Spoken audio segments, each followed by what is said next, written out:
राष्ट्रीय ध्वज, जी हाँ, राष्ट्रीय ध्वज या नेशनल फ्लैग।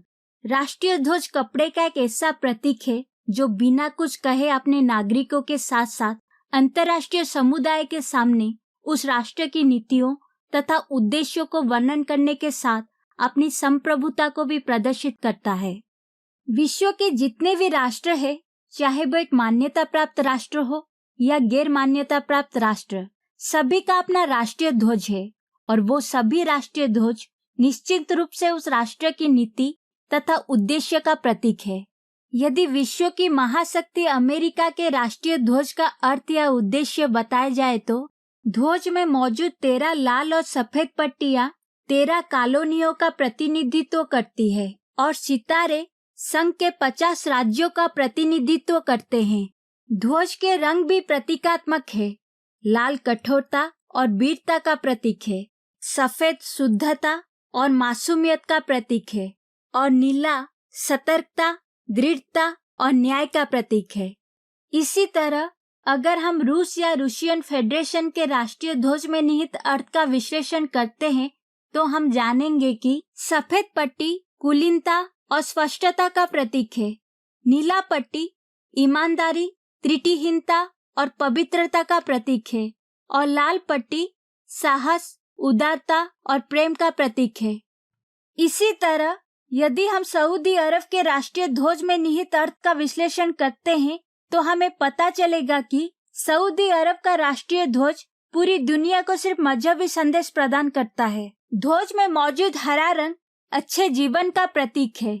इसका प्रमाण कुरान के सूरह 55 आयत 76 में भी मिलता है, जहां उल्लेख है कि वे हरे रेशमी गद्दों और उत्कृष्ट और असाधारण कालीनों पर तकिया लगाए होंगे और ध्वज पर अरबी शिलालेख सुलेख थुलुत लिपि में लिखा गया है, ला इलाहा इल्लल्लाह मुहम्मदुर रसूल अल्लाह, अर्थात अल्लाह के अलावा कोई दूसरा भगवान नहीं है और मुहम्मद अल्लाह के पैगंबर है।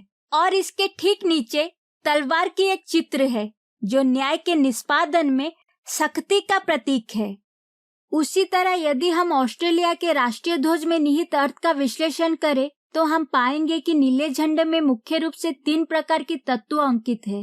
पहला तत्व यूनियन जैक है, दूसरा तत्व कॉमनवेल्थ स्टार है और तीसरा तत्व दक्षिणी क्रॉस है। ऊपरी बाएं कोने में यूनियन जैक ब्रिटिश बस्ती के इतिहास का प्रतिनिधित्व करता है, क्योंकि ऑस्ट्रेलियाई महाद्वीपों की खोज ब्रिटिश नाविकों ने की थी और ऑस्ट्रेलियाई नागरिक मूल रूप से ब्रिटिश मूल के हैं।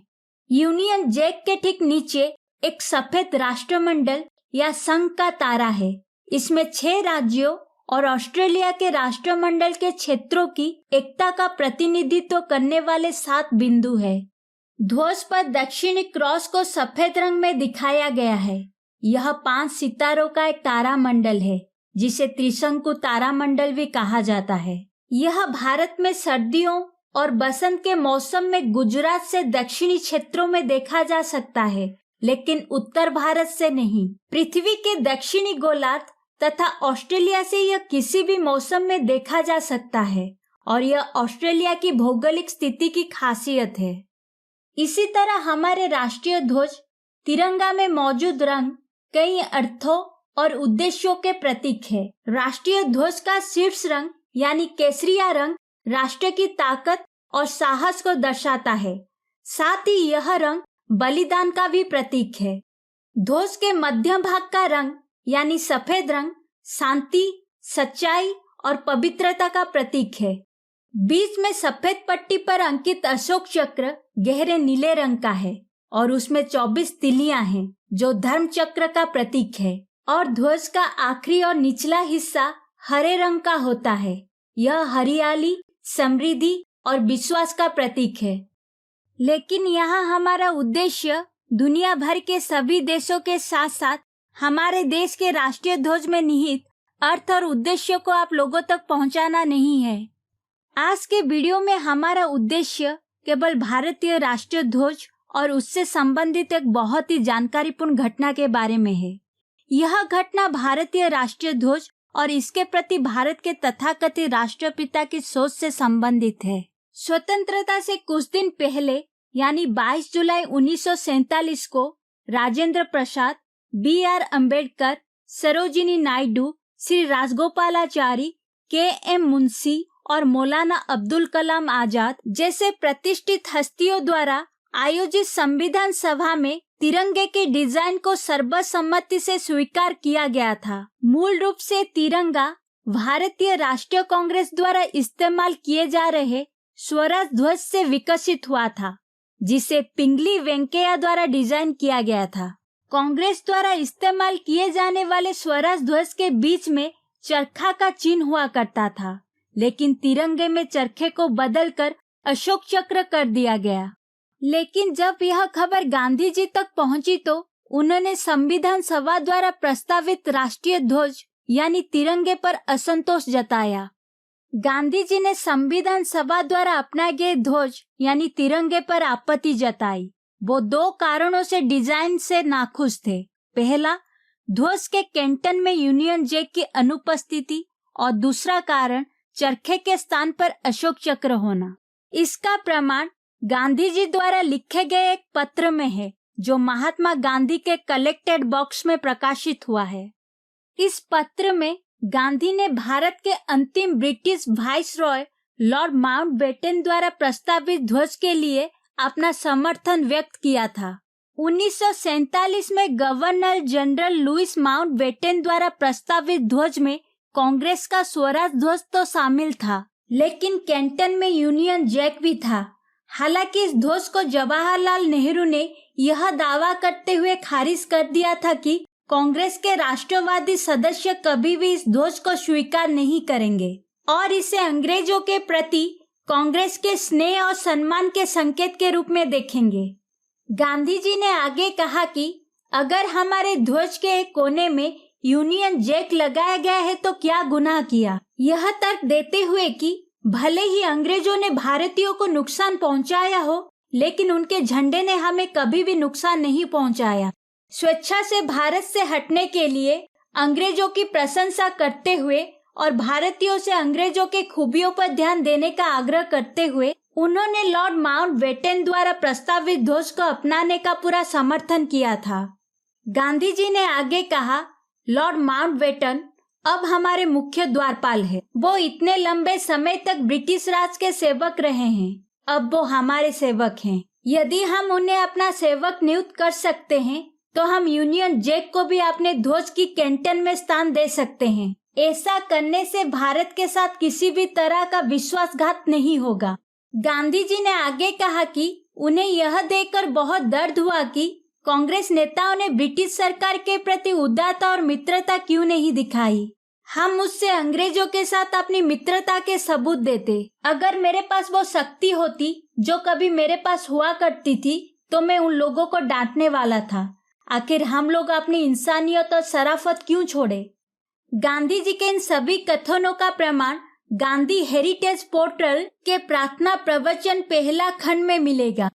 महात्मा गांधी ने उस ध्वज को प्राथमिकता दी थी जिसे कांग्रेस पार्टी ने 1931 में अपनाया था। वो चाहते थे कि यूनियन जैक के साथ स्वतंत्र भारत भी उसी ध्वज को अपनाए। इसलिए जब चरखे को अशोक चक्र से बदलने का प्रस्ताव आया तो वे इतने निराश तथा दुखी हुए कि उन्होंने घोषणा कर दी कि वे नए राष्ट्रीय ध्वज को सलामी तथा सम्मान नहीं देंगे। 6 अगस्त 1947 को लाहौर में दिए गए एक वक्तव्य में गांधी जी ने कहा, मुझे यह कहना होगा कि यदि भारतीय संघ के झंडे में चरखे का प्रतीक नहीं होगा तो मैं उस झंडे को सलामी देने से इनकार कर दूंगा। आप जानते हैं कि भारत का राष्ट्रीय ध्वज सबसे पहले मेरे द्वारा सोचा गया था और मैं चरखे के प्रतीक के बिना भारत के राष्ट्रीय ध्वज की कल्पना नहीं कर सकता। यूं तो पंडित नेहरू तथा अन्य लोगों ने मुझे बताया है कि नए राष्ट्रीय ध्वज में बना चक्र का चिन्ह चरखे का भी प्रतीक है। कुछ लोग चक्र के चिन्ह को सुदर्शन चक्र बताते हैं, मगर सुदर्शन चक्र क्या अर्थ प्रकट करता है यह मैं जानता हूँ। यानी यहाँ गांधी जी का मानना था कि सुदर्शन चक्र धारण करने वाले महापुरुष यानी भगवान कृष्ण एक गैर जिम्मेदार व्यक्तित्व है और वो नहीं जानते थे कि हथियारों और अपनी शक्तियों का सही इस्तेमाल कैसे किया जाए।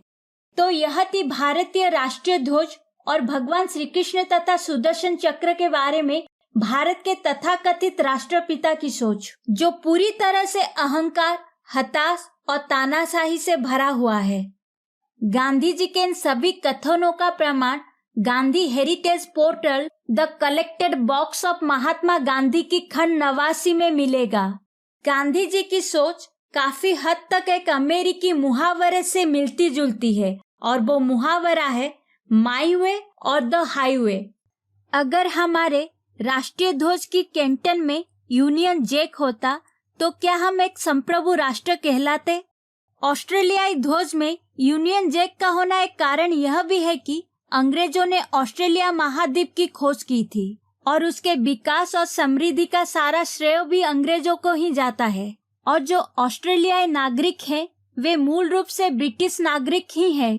अगर हमारे राष्ट्रीय ध्वज की कैंटन में यूनियन जैक होता तो आज हमारे देश के नकली इतिहासकारों ने यह साबित कर दिया होता कि अंग्रेजों ने ही भारत की खोज की और यहाँ के लोगों और भूमि को पवित्र तथा समृद्ध किया। यहाँ तक कि वेद, उपनिषद, रामायण, महाभारत और श्रीमद् भगवत गीता जैसे महान तथा पवित्र भारतीय ग्रंथों को भी अंग्रेजों ने संस्कृत में लिखकर भारतीयों को उपहार के रूप में दिया था। हालांकि इस संबंध में आपकी क्या राय है, कमेंट बॉक्स में जरूर बताएं। वीडियो को लाइक और चैनल को सब्सक्राइब करें। जय हिंद।